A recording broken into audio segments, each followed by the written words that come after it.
আম্মাজান হযরত আয়েশা রাদিয়াল্লাহু হইতে বর্ণিত আছে, হুজুরে আকরাম সাল্লাল্লাহু আলাইহি সাল্লাম বলেন, ইলমে কোরআনের পারদর্শী ব্যক্তি ওই সব ফেরেশতাদের শ্রেণীভুক্ত যাহারা মহাপুণ্যবান ও আল্লাহর হুকুম লেখার কাজে লিপ্ত।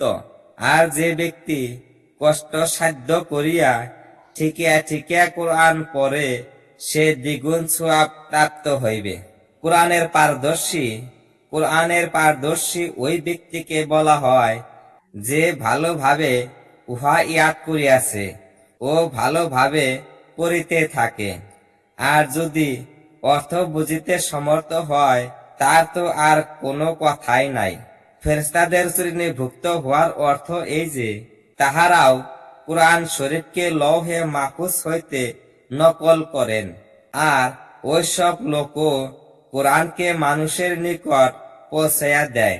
কাজেই উভয় যেন একই পথের পথিক। দ্বিতীয় অর্থ এই যে হাসরের দিন সে তাহাদের সাথে একত্রিত হইবে। যে ঠিকিয়া ঠিকিয়া পড়ে তাহার দ্বিগুণ সওয়াব অর্থ এই যে প্রথমত তাহাদের পড়ার সওয়াব, আর দ্বিতীয়ত আটকিয়া যাওয়ার দরুন কষ্ট করিয়া পড়ার সওয়াব।